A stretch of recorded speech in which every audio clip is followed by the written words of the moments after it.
Good morning, student. Today we will discuss about the bacterial disease. These are the disease where causative agent is bacteria. So we have typhoid here, pneumonia, TB और tuberculosis. तो इन तीन के बारे में हम लोग बात करेंगे और इन तीनों ही डिजीज के जो पॉजिटिव एजेंट होते हैं वो होता है बेटा टाइफाइड, निमोनिया, तीनों के ही टाइफाइड, निमोनिया और टीबी का जो पॉजिटिव एजेंट है वो क्या है, बैक्टीरिया ही होते हैं। ठीक है, तो सबसे पहले बेटा हम लोग बात करते हैं टाइफाइड की। Typhoid is itself A bacterial disease and the name of the positive agent is salmonella typhi. इसका जो पॉजिटिव एजेंट है उसका क्या नाम होता है, साल्मोनेला टाइफाई होता है। इसका अगर मोड ऑफ ट्रांसमिशन की मैं बताऊं आपको तो mode of transmission basically contaminated food और वाटर से हो सकता है। ये कंटेमिनेटेड फूड, वाटर, ठीक है। इसके अलावा फीकल ओरल रूट जो है वो इसका मेन एजेंट माना गया है। फीकल ओरल रूट, इसके लिए एक इस केस के लिए बहुत बड़ी एक कहानी भी फेमस है टाइफाइड मैरी की। Typhoid Mary is the lady जिसने इस डिजीज को बहुत ज्यादा फैलाया था। उसने वो क्योंकि वो यूजुअली वो अपने हाथ नहीं साफ करती थी आफ्टर गोइंग, जब वो फ्रेश होके आती थी तो वो अपने हाथों को सिर्फ पानी से धोती थी, साबुन वगैरह से नहीं धोती थी। And she was a cook, वो एक कुक थी, खाना बनाती थी। तो उसने बहुत सारे लोगों को अपनी इस गंदी हैबिट की वजह से टाइफाइड फैलाया था, तो इसलिए उसको टाइफाइड मैरी नाम दिया गया। आज भी उसके बारे में बात की जाती है। इसका जो इंक्यूबेशन पीरियड होता है वो 1 से 3 हफ्ते का होता है। इसके सिम्टम्स की अगर मैं बात करूं तो आपकी पल्स रेट लो हो जाती है, हाई फीवर होता है, ठीक है, एब्डोमिनल पेन होता है, पेट में दर्द हो जाता है, फ्रीक्वेंट स्टूल आते हैं और फटीग रहती है, बहुत थकान हो जाती है। ठीक है, ये इसके कुछ सिम्टम्स होते हैं टाइफाइड के। अगर हम इसके कंफर्मेटरी टेस्ट की बात करें कि हमें कैसे पता लगेगा कि ये टाइफाइड ही है, तो विडाल टेस्ट जो होता है वो किया जाता है बेटा कंफर्मेटरी टेस्ट के तौर पे। यानी विडाल टेस्ट करेंगे तो आपको पता लग जाएगा कि साल्मोनेला टाइफाई आपके प्रेजेंट है या नहीं है। इसकी वैक्सीन भी अवेलेबल है, बट जो ट्रीटमेंट के लिए हम लोग दवाइयाँ लेते हैं वो है टेरामाइसिन एंड क्लोरोमाइसिटिन। ट्रीटमेंट की अगर मैं इसकी बात करूं तो टेरामाइसिन एंड क्लोरोमाइसिटिन, ये जो दवाइयां हैं ये दी जाती हैं जब भी इसका इलाज किया जाता है। ठीक है, टाइफाइड के ट्रीटमेंट के अंदर आपको चीज ध्यान रखनी होती है, टाइफाइड से बचाव जरूरी है। तो हाइजीनिक प्रैक्टिसेस अगर आप अडॉप्ट करते हो तो इसको ये डिजीज आपको जल्दी से इफेक्ट नहीं करती है। Then comes the pneumonia. Pneumonia जो है ये एक प्रकार का इन्फ्लुएंजा ही है। It is a type of influenza जिसका पॉजिटिव एजेंट होता है हीमोफिलस इन्फ्लुएंजा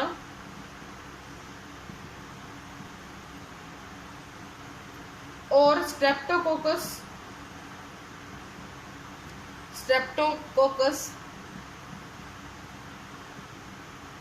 निमोनियाई।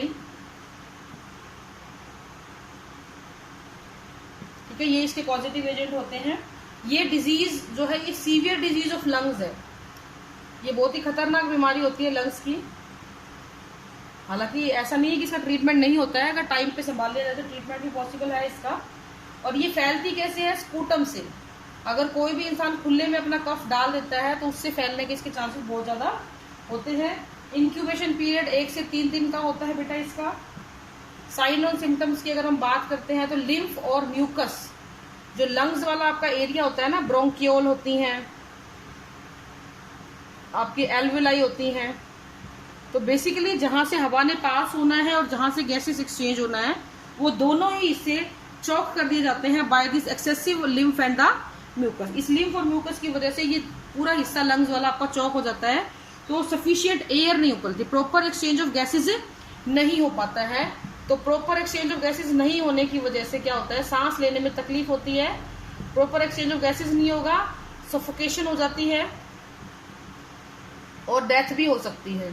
ठीक है, इसके जो सिम्टम्स एक और आता है कि जो बॉडी है वो नीली पड़ने लग जाती है, तो अगर नेल्स नीले पड़ने लग गए, लिप्स नीले पड़ने लग गए हैं, तो इसका मतलब कि ये अपना इफेक्ट दिखा रहा है, सफोकेशन स्टार्ट हो चुकी है।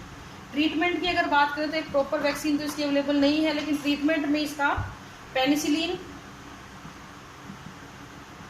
स्ट्रेप्टोमाइसिन, वो एंटीबायोटिक है ये सारी, और एम्पिसिलिन, इनको यूज किया जाता है। ठीक है, इसको एज ए ट्रीटमेंट हम लोग यूज करते हैं।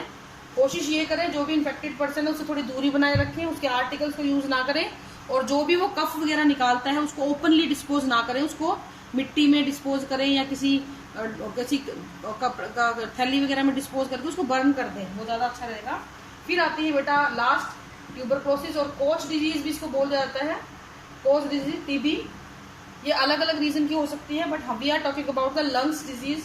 तो ये माइकोबैक्टीरियम पॉजिटिव एजेंट है इसका, माइकोबैक्टीरियम ट्यूबरक्लोसिस, ये भी लंग्स के एरिया को बहुत ज़्यादा इफेक्ट करती है। इसके अलावा आपके जॉइंट्स के एरिया को इफेक्ट करती है। ये इंक्यूबेशन पीरियड इसका 3 से 6 हफ्ते का होता है। ठीक है, इस डिजीज के अंदर जो टिश्यूज होते हैं वो अफेक्टेड होते ही ट्यूबरक्यूलिन नामक एक टॉक्सिन को रिलीज करना शुरू करते हैं।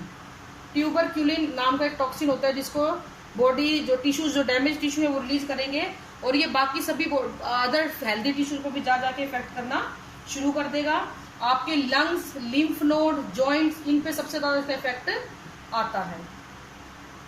अगर इसी मोड ऑफ इन्फेक्शन की बात करें तो वही डायरेक्ट कांटेक्ट में आने पे, पेशेंट का कोई सामान यूज करने पे, या स्पूटम के कांटेक्ट में आने पे, इन चीजों से, या फिर आपकी स्नीजिंग, कफिंग के कांटेक्ट में आने से ये फैल सकता है।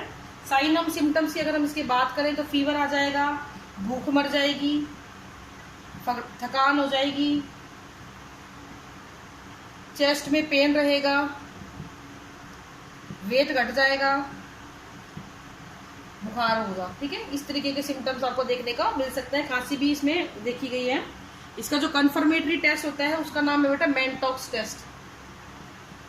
टेस्ट का क्या नाम है? मैनटॉक्स टेस्ट है, जिससे कि पता लगता है कि आपको ये अफेक्टेड टीबी है या नहीं है। तो इसको माइकोबैक्टीरियम को इसमें हम लोग स्टडी करते हैं कि टीबी है या नहीं है। ठीक है, उसके बाद आती है बेटा आपकी इसका ट्रीटमेंट।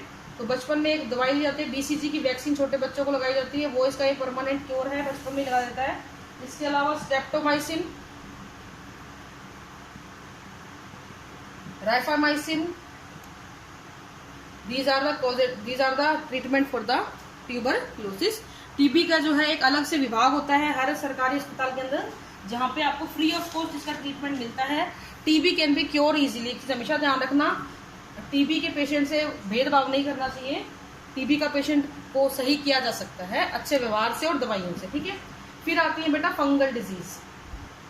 फंगल डिजीज में we have ringworm. Ringworm occur due to 3 pathogen, अलग अलग प्रकार से, on the area which they are affecting. Trichophyton, epidermophyton and microsporum. ये 3 प्रकार की फंगस हैं, और ये बॉडी के किस हिस्से को अफेक्ट कर रही है उस हिसाब से इनको हमने बांट दिया है। ठीक है, अगर हम ट्राइकोफाइटोन की बात करें तो ये आपके स्किन, हेयर और नेल तीनों हिस्सों को अफेक्ट करती है। ठीक है, अगर हम एपिडर्मोफाइटोन की बात करें तो ये आपके स्किन को अफेक्ट करेगी, नेल को अफेक्ट करेगी। अगर हम इसकी बात करें तो ये आपके स्किन को अफेक्ट करेगी और हेयर को अफेक्ट करेगी। तो बेसिकली माइक्रोस्पोरम नेल को अफेक्ट नहीं करती है, ये हेयर को अफेक्ट नहीं करता है। ठीक है, इसको मोड ऑफ इन्फेक्शन वही आर्टिकल यूज करने से, एक दूसरे का सामान यूज करने से फैल जाती है, सॉइल से फैल सकती है, या इन्फेक्टेड पर्सन के टच में आने से फैल सकती है। कम्युनिकेबल डिजीज है ये प्रकार की। ट्रीटमेंट की अगर हम बात करें तो ट्रीटमेंट इसका है ग्राइसोफ्लेविन,